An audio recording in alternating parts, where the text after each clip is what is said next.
त्यानंतर होईलच प्रेम मालिकेच्या आजच्या भागामध्ये आपण पाहत आहोत जीवानंदिनी आर्या हे अजून तरी खोलीमध्येच असतात आणि आर्या तिची दुःखभरी आणि त्याचबरोबर दर्दभरी अशी कहाणी ती सांगू लागलेली असते.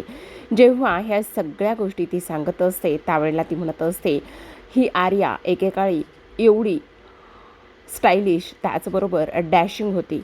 पण एक गोष्ट मात्र नक्की, तिच्या आयुष्यामध्ये एवढ्या सगळ्या गोष्टी आल्या, ती ह्या ड्रगच्या आणि त्याचबरोबर ह्या सगळ्या गोष्टीच्या आहारी लागली आणि त्यानंतर तिने जीव देण्याचा प्रयत्न केला. ड्रग्स म्हणू नका, नशा म्हणू नका, पण ह्या सगळ्या गोष्टीतून मी का आणि कशी बाहेर आले, त्याचबरोबर ह्या सगळ्या गोष्टीतून मला बाहेर कोणी काढलं, हे सगळं आज मी इथे तुम्हाला सांगते.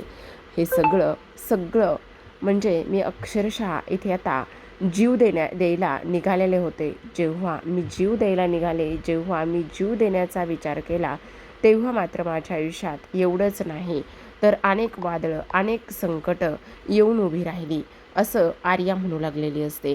पण त्यावेळेला मला ह्या सगळ्या गोष्टीतून सावरण्यासाठी एका हिरोईनची एंट्री झाली आणि ती हिरोईन इथे दुसरी तिसरी कोणीही नसून तर इथे नंदिनी मोहिते ह्या हिरोईनची एंट्री झाली आणि त्या हिरोईनमुळे आज मी इथे जिवंत आहे. खरं तर तिचे जेवढे आभार मानावे, जेवढं काही करावं तेवढं सगळं काही कमीच आहे, असं सुद्धा आता इथे ती बोलू लागलेली असते. आता हे सर्व काही बोलत असताना आपण पाहतो इथे आता समजवण्याचं काम इथे नंदिनी आणि जीवा तिला करत असतात की असं काहीही नाही आहे म्हणून. पण आता ती ह्या दोघांचे शतशः आभार मानूच लागलेली असते. तर आता इकडे दुसरीकडे आपण पाहतो जेव्हा वसू विजयच्या खोलीकडे जात असते त्यावेळेला मात्र इथे तिला हे तिघेजण एकत्र बोलताना दिसतात. चार्जर घ्यायला गेलेली वसू मात्र आता डिटेक्टिव्हगिरी करायला लागलेली असते. ती म्हणत असते ह्या तिघांचं नेमकं काय चाललेलं आहे. हे तिघं ना नेहमी खुसूर काहीतरी बोलतच असतात. मला ना ह्या सगळ्या गोष्टी एकदा जाऊन शोधल्या पाहिजेत, असं सुद्धा आता इकडे ते लोक बोलत असतात. आता इकडे ही आर्या म्हणत असते त्यामुळे जीवा आणि नंदिनी मी तुम्हाला सांगते, काही झालं ना तरी मला नंदिनीचे ते माझ्यावर असलेले सगळे उपकार फेडण्याची तुम्ही पुन्हा एकदा संधी द्यावी आणि तुमचं बाळ जे आहे ना ते मला माझ्या पोटामध्ये वाढवायचं आहे. प्लीज तुम्ही नाही म्हणू नका, पण मला ना ही एक संधी द्या, असं आता शेवटी नंदिनी बोलू लागलेली असते. आणि त्याचबरोबर मला हे सगळे काही जे उपकार आहेत ना ते फेडता येतील, असं आता इकडे तिचं म्हणणं असतं. आणि त्यावर आता इथे जन्मेजय आणि त्याचबरोबर नंदिनी हे दोघेही जण आता तिच्याकडे पाहतच असतात. तेव्हा जीवा म्हणत असतो काळजी करण्याची वगैरे तुला काहीही गरज नाही आहे. मग आता आर्या म्हणत असते आणखी एवढंच नाही तर खरं पाहायला गेलं ना तर मी इथे डॉक्टर आणि त्याचबरोबर MD करत होते, पण शेवटची माझी इंटर्नशिप राहिली. ह्या सगळ्या गोष्टीमुळे माझा जॉबसुद्धा गेला. तेवढ्यातच वसू दाराशी आलेली असते आणि जॉब गेल्यानंतर इथे मात्र मी पूर्ण खचून गेले होते. पण नंदिनीने मला आनंद निवासमध्ये घेऊन गेली. जेव्हा नंदिनी मला आनंद निवासमध्ये घेऊन गेली त्यावेळेला मात्र एक गोष्ट सांगू का, तिने मला बऱ्याच लोकांकडे शब्द टाकला.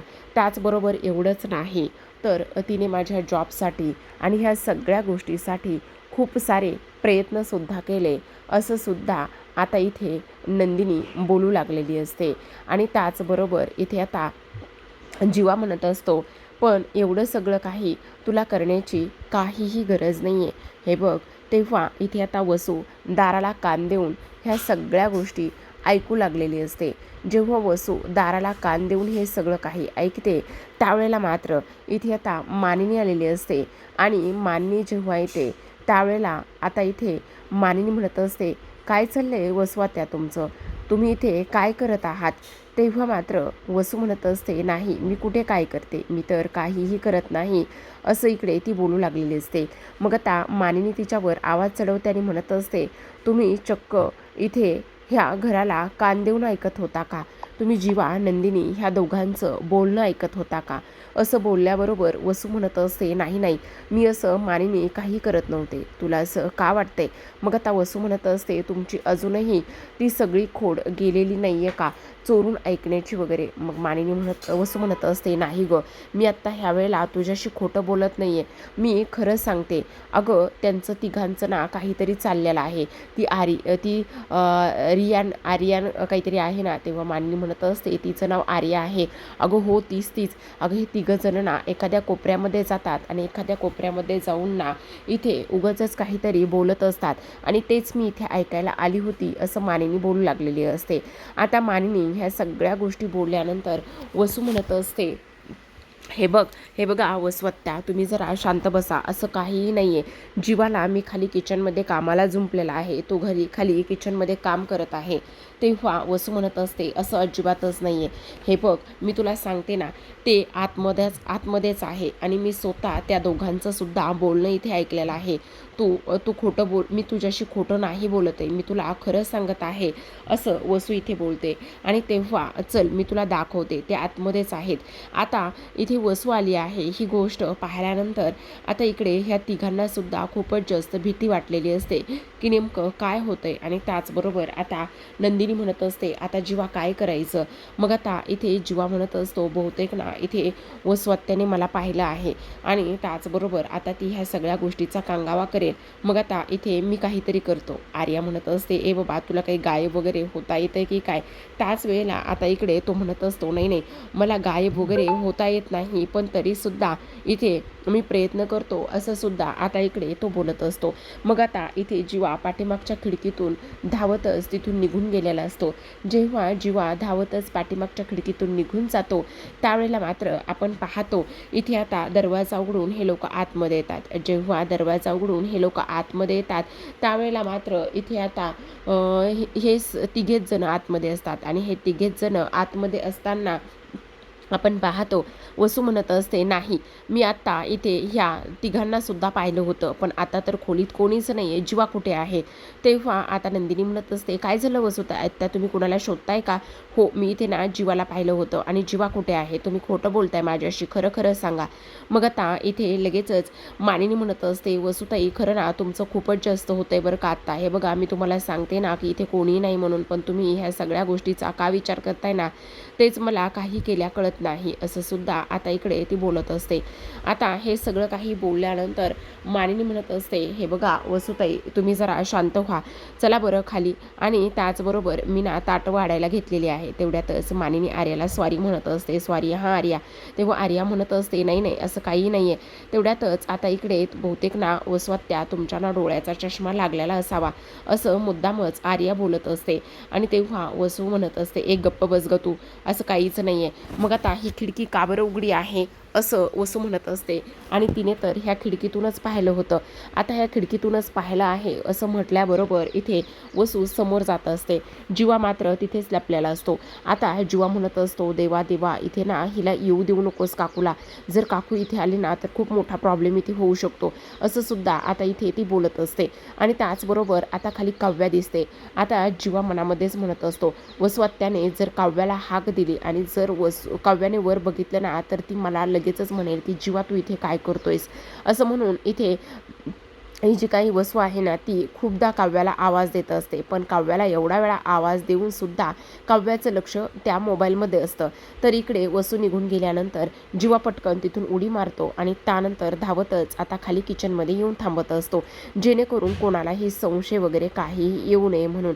आता हे सगळं काही झाल्यानंतर आपण पाहतो जीवा खाली किचनमधून पुन्हा आणखी त्याच्या खोलीमध्ये येतो. आणि त्याच्या खोलीमध्ये आल्यानंतर इथे आता समोर पाहतो तर ह्या सगळ्या काही गोष्टी इथे घडलेल्या असतात.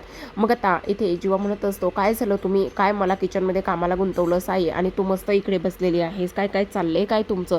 मग त्याच वेळेला आता इकडे वसू म्हणत असते, काय चाललंय काय म्हणजे, मला एक गोष्ट सांग जीवा, तू आत्ता इथे होतास ना, मग तू इकडून कसा काय आलेला आहेस, मला तेच काही कळत नाही. मग आता जीवा म्हणत असतो, कुठून आणि कसं आलेलो आहे मी, मला तर काही नाही माहिती, आणि तुझं काय चाललेलं आहे इथे, तू असं कसं बोलू शकतेस, आणि मी इथेच तर होतो ना, मग इथेच असणार ना मी, आणि ह्या सगळ्या गोष्टी तू मला काय विचारतेस? आणि त्याचबरोबर इथे आता ती म्हणत असते, नाही तू इथे नव्हतास, खरं खरं सांग तू कुठे होतास? मग आता इकडे जीवा म्हणत असतो, अगं काय हे आई, मला तू किचनमध्ये थांबवलंयस आणि चक्क किचनमध्ये थांबून तू इथे थांबलेली आहेस. मला तर ना काय करावं आणि काय नाही ना ह्या गोष्टी इथे कळतच नाहीत बाबा, तुम्हा सर्वांचं काय चाललंय म्हणून. असं सुद्धा आता इकडे ती बोलत असते. आता हे सर्व काही बोलून झाल्यानंतर मानिनी म्हणत असते, काय चाललंय वसवात्या तुमचं हे सगळं, द्या ना सगळ्या काही गोष्टी सोडून. आणि त्याचबरोबर तुम्हाला सांगू का, हे बघा उगाचच तुम्ही नसते संशय आणि नसत्या ह्या गोष्टी मनामध्ये घेऊ नका बरं. हे बघा पोरं इथेच तर होती ना. आणि त्यावर आता लगेचच आर्या म्हणत असते, बहुतेक ना तुमच्या चष्म्याचा नंबरच वाढलेला आहे बरं का, तुम्हाला ना नंबरचा चष्मा घ्यायला पाहिजे, असं मुद्दामून ती बोलत असते. आणि तेव्हा सगळेजण खाली निघून जातात. आता वसू पुन्हा त्या खिडकीजवळ येते. जेव्हा ती त्या खिडकीजवळ येते त्यावेळेला खाली काव्या असते आणि काव्या म्हणत असते, ओ वसवत्या काय करताय वरती? उडी वगैरे मारण्याचा विचार सुरू आहे की काय? हे बघा असलं काही करू नका वसवत्या, जर उडी वगैरे मारली ना तर पाय मोडेल आणि त्यानंतर पुन्हा एक तर रम्याचा पाय मोडलेला आहे, पुन्हा तुमचा सुद्धा पाय मोडेल, मग घरभर लंगडी घालत फिरावं लागेल तुम्हाला. वसू म्हणत असते, नाही ग गप्प बसतो. मग तिथे काय करताय वसवत्या तुम्ही? चला या खाली, तुम्हाला भूक लागली बहुतेक, या लवकर खाली. तेव्हा वसू म्हणत असते, हो हो हो ग बाई आले आले, असं म्हणून आता वसूसुद्धा खाली निघून गेलेली असते. अशा पद्धतीने आता इथे वसूला जीवा, नंदिनी, त्याचबरोबर आर्या आणि स्पेशली जीवाने इथे उल्लू बनवलेलं असतं. दुसरीकडे आता सगळेजण जेवायला बसलेले असतात. नंदिनीचा वाढदिवस असतो त्यामुळे गोडाधोडाचं त्याचबरोबर तिच्या आवडीचे बरेच असे पदार्थ केलेले असतात. इथे आता आपण पाहतो सगळेजण डायनिंग टेबलवर बसल्यानंतर आर्याचं सगळेजण कौतुक करत असतात. त्याचबरोबर आता इथे नंदिनी म्हणत असते, खरं तर मला तुम्हा सर्वांशी थोडंसं बोलायचं आहे. मग आता काय बोलायचं आहे? मग आता इथे विक्रम म्हणत असतात, अरे बोलतोयस काय पठ्ठ्या, एक काम कर, तुझ्या बायकोला तू इथे घास भरवणार आहेस की नाही, असं म्हणून जीवा लगेचच आता इकडे घास भरवतो. आणि घास भरवल्यानंतर आता इकडे तो म्हणत असतो, हो हो भरवणार तर आहे ना.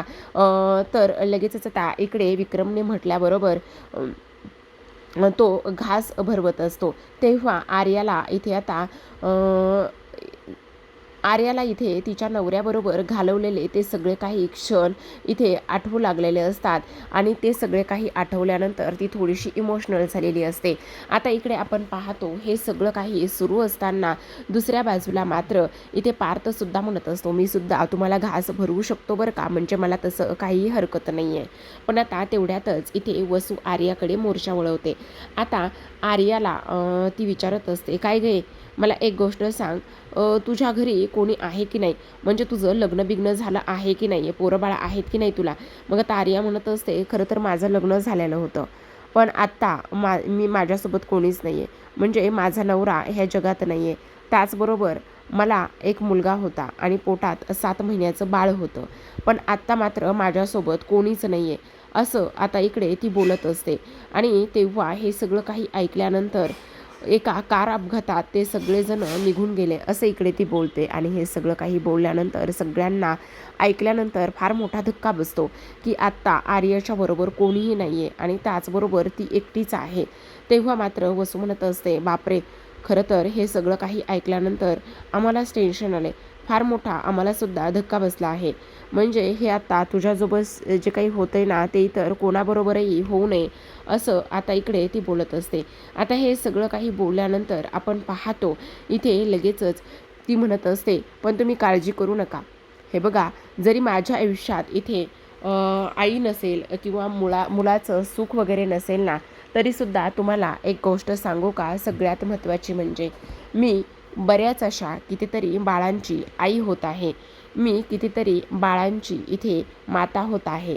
आणि हे सगळं काही बोलल्यानंतर आपण पाहतो इथे वसू पुन्हा म्हणत असते, हो ते तर आहेच. मग आता नंदिनी म्हणत असते, पण मला ना तुम्हाला सगळ्यांना काहीतरी सांगायचं आहे, काहीतरी तुमच्या सर्वांशी बोलायचं आहे. असं म्हटल्याबरोबर काय बोलायचं आहे असं विचारल्याबरोबर आता लगेचच नंदिनी म्हणत असते, खरं तर मला तुम्हा सर्वांचे अगदी मनापासून आभार मानायचे आहेत. म्हणजे तुम्ही आत्ता माझ्यासाठी ज्या काही गोष्टी केलेल्या आहेत ना, त्या सगळ्यांसाठी मला तुम्हा सर्वांना मनापासून धन्यवाद बोलायचा आहे. आता हे सगळं काही बोलल्यानंतर मानिनी म्हणत असते, अगं त्यात काय एवढं. मग पण नंदिनी म्हणत असते, नाही पण तुम्ही सर्वांनी माझ्यासाठी एवढं सगळं काही केलं आहे. आजचा माझा दिवस जो स्पेशल बनवला आहे ना, त्या सगळ्यांसाठी खरंच मनापासून थँक्यू. मग आता आर्या म्हणत असते, पण खरं तर मी आता नंदिनीचं आणि जीवाचं तोंड गोड करणार आहे, कारण त्यांच्या आयुष्यामध्ये एवढी आनंदाची गोष्ट आलेली आहे ना, त्यामुळे मला त्यांचं तोंड गोड करायचं आहे, असं आर्या आता इथे बोलू लागते. आता आर्या हे सगळं काही बोलल्यानंतर लगेचच नंदिनीचं तोंड गोड करते, सोबतच जीवाचं सुद्धा तोंड गोड करत असते ती, आणि त्यानंतर सगळ्यांना आनंद होतो. मग आता इथे नंदिनी म्हणत असते, खरं तर माझ्या आयुष्यात एवढा सगळा आनंद, एवढ्या सगळ्या गोष्टी, एवढं सगळं काही सुख आलेलं आहे, त्यामुळे मलासुद्धा खूप जास्त भरून येते आणि मलासुद्धा फार जास्त आनंद इथे होत आहे, असं सुद्धा नंदिनी म्हणत असते. आता इथून पुढे सगळ्यांचं सगळं काही चांगलं होणार आहे आणि सगळ्यांच्या आयुष्यात सुख त्याचबरोबर आनंद हे अक्षरशः भरभरून येणार आहे, असं आता इथे तिचं म्हणणं सुरू असतं. आता ह्या सगळ्या काही गोष्टी इथे बोलत असताना आपण पाहतो, खरं तर हे सगळं जिच्यामुळे स्पेशल आणि माझा दिवस स्पेशल झालेला आहे, त्या माझ्या बहिणीलासुद्धा अगदी मनापासून थँक्यू, असं आता इकडे ती बोलत असते. आता हे सगळं काही बोलल्यानंतर आपण पाहतो इथे आता वसू म्हणत असते, हां ठीक आहे चला, त्यात काय एवढा पुळका, असं ती मुद्दामच इथे बोलू लागलेली असते. आता हे सगळं काही बोलून झाल्यानंतर दुसरीकडे आपण पाहतो, आता लगेचच आर्याला थोडंसं वाईट वाटू लागलेलं असतं की इथे हे सगळी फॅमिली किती आनंदात आहे, आणि ही सगळी फॅमिली एवढी आनंदात आहे म्हटल्यावर माझं काय होतं आहे, आणि माझ्यासोबत ह्या सगळ्या गोष्टी कशा होत आहे, आणि माझ्यासुद्धा आयुष्यात इथे आनंद हवा का, असा कुठेतरी जाऊन आता इकडे ती विचार करू लागलेली असते. तर आता प्रेक्षकांनो, इकडे आजचा दिवस तर त्यांचा फार धमालाने मजा मस्तीमध्ये गेलेला आहे, पण आता इकडे उद्याच्या भागामध्ये आपल्याला खूपच इंटरेस्टिंग असे अपडेट्ससुद्धा पाहायचे आहेत. पण त्याआधी ना इकडे आता ही जी लोकं आहेत ना, हे सगळेजण इथे गेलेले आहेत, ते म्हणजेच की आपल्या क्लिनिकमध्ये गेलेले आहेत, आणि क्लिनिकमध्ये जाऊन आज ना त्यांना बऱ्याच काही गोष्टी इथे करायच्या आहेत, आणि त्यासाठीच आज इथे हे लोक गेलेले आहेत. तर आता आपण पाहतो, जेव्हा इथे हे लोक जातात त्यावेळेला मात्र इथे नंदिनी आणि जीवा पुन्हा त्या दोघांचे अगदी मनापासून आभार मानायला सुरुवात करत असतात, आणि आभार मानायला सुरुवात करत असताना इथे आता ती म्हणत असते, तुम्ही ना इकडे माझा प्रत्येक वेळी आभार वगैरे असं मानण्याची काही गरज नाही आहे.